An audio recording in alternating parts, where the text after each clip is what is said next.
എന്താണ് ഈ തൃപ്തി?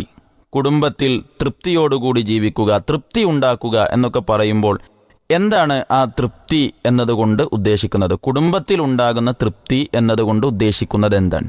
തൃപ്തി എന്നതുകൊണ്ട് ഉദ്ദേശിച്ചത് ഒരുപാട് ഭൗതിക വിഭവങ്ങൾ ഉണ്ടായിട്ട് അത് സ്വീകരിക്കുക എന്നത് മാത്രമല്ല, മറിച്ച് മനസ്സിൻ്റെ തൃപ്തിയാണ്, ഐശ്വര്യമാണ്. അതൊരു 1 കോടി രൂപ വരുമാനമുള്ളയാളാണെങ്കിലും, ഒരു 5000 രൂപ മാസത്തിൽ ലഭിക്കുന്നയാളാണെങ്കിലും, ഒരു പക്ഷേ 5000 രൂപ ലഭിക്കുന്ന ആൾക്കായിരിക്കും തൃപ്തി ഉണ്ടാവുക, ജീവിതത്തിൽ തൃപ്തി ഉണ്ടാവുക. മറ്റേ ആളെ സംബന്ധിച്ചിടത്തോളം രാവും പകലും അയാൾ ബിസിയാണ്, തിരക്കാണ്, ഒരുപാട് സമ്പത്തിൻ്റെ ഉടമയാണ്.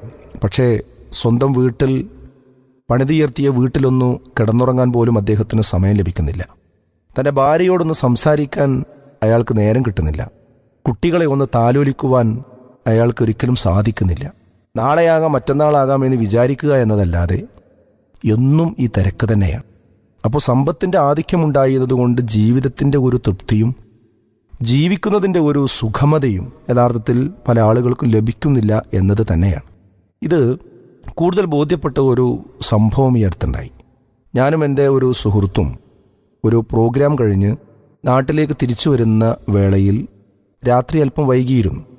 അപ്പോൾ ഭക്ഷണം കഴിച്ചിരുന്നില്ല. ഭക്ഷണം കഴിക്കാൻ വേണ്ടി ഒരു റോഡ് സൈഡിലുള്ള ഒരു ചെറിയ ഒരു തട്ടുകടയെ ഞങ്ങൾ ആശ്രയിച്ചു. അവിടെ ഇറങ്ങി ചെന്നപ്പോൾ അവിടെ ഉണ്ടായിരുന്ന ആൾ വളരെ സന്തോഷത്തോടു കൂടി ഞങ്ങൾക്ക് ഭക്ഷണ സാധനങ്ങളൊക്കെ വിളമ്പിത്തന്നു. അപ്പോൾ അദ്ദേഹവുമായി ഇങ്ങനെ സംസാരിച്ചപ്പോൾ അദ്ദേഹം വളരെ ഐശ്വര്യത്തോടു കൂടി, തൃപ്തിയോടുകൂടി അദ്ദേഹത്തിൻ്റെ ആ ജീവിതത്തിൻ്റെ ആ ജോലിയും ജീവിതവുമൊക്കെ ഒരു നിരാശയുമില്ലാതെ അദ്ദേഹം ഞങ്ങളോട് അതുമായി ബന്ധപ്പെട്ട കാര്യങ്ങൾ ചോദിച്ചപ്പോൾ പറഞ്ഞു, നിങ്ങൾക്ക് എത്ര മക്കളുണ്ട്? 4 പെൺകുട്ടികളാണ്. ആ 4 പെൺകുട്ടികളെയും അൽഹംദുലില്ലാ ഞാൻ കെട്ടിച്ചയച്ചു.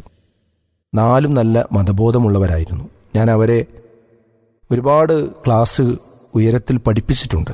അതിനിടക്കാണ് അവരുടെ വിവാഹം കഴിഞ്ഞു പോയിട്ടുള്ളത്. കല്യാണം കഴിച്ചു പോയവരൊക്കെ അത്യാവശ്യം വിദ്യാഭ്യാസമുള്ളവരും മതബോധമുള്ളവരും തന്നെയാണ്. ഞാൻ അൽഹംദുലില്ലാ തൃപ്തനാണ്, ജീവിതത്തിൽ തൃപ്തനാണ്. ഇപ്പോൾ ഞാനും ഭാര്യയും മാത്രമേ വീട്ടിലുള്ളൂ. ഞങ്ങൾക്ക് ജീവിക്കാൻ ഈ ചെറിയ കട മതി. അദ്ദേഹം പറയുകയാണ്, രാവിലെ മുതൽ ഇവിടേക്ക് ഉള്ള സാധന സാമഗ്രികൾ ഭാര്യയും ഞാനും ഒരുമിച്ച് ഉണ്ടാക്കും.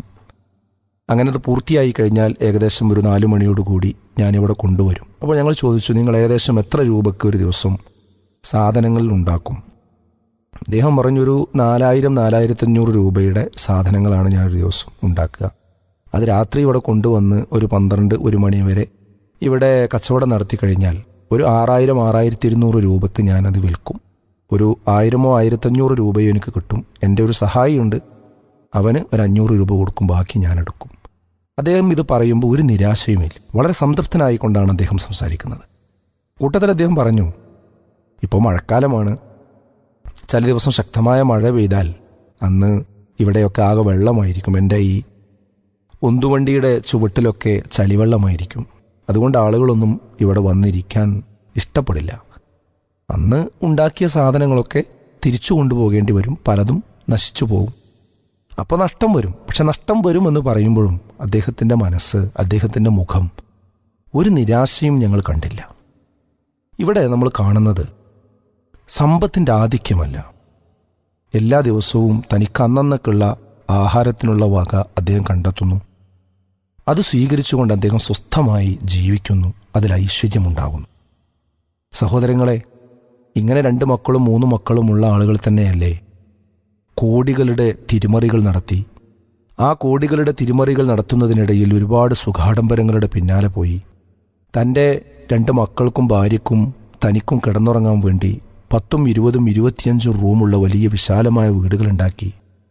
ആ വീടിൻ്റെ ഏതെങ്കിലും ഒരു മൂലയിൽ രാത്രി തളർന്നു വന്ന് 2 മണിക്കും അല്ലെങ്കിൽ 1 മണിക്കുമൊക്കെ വന്ന് കിടന്ന് അല്പസമയം ക്ഷീണിച്ച് കിടന്ന ശേഷം വീണ്ടും എഴുന്നേറ്റ് പോകുന്ന അവസ്ഥ.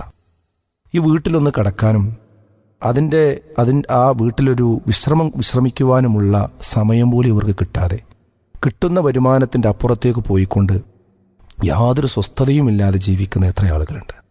സ്വാഭാവികമായും കുടുംബത്തിൻ്റെ താളം തെറ്റും, കുടുംബത്തിൽ അസംതൃപ്തി ഉണ്ടാകും, പ്രയാസങ്ങളുണ്ടാകും. അപ്പോൾ സമ്പത്ത് എത്ര വലുതാകുന്നു എന്നതല്ല, ഉള്ളതുകൊണ്ട് തൃപ്തികരമായി ജീവിക്കാൻ കഴിയുക എന്നത് തന്നെയാണ് പ്രധാനം.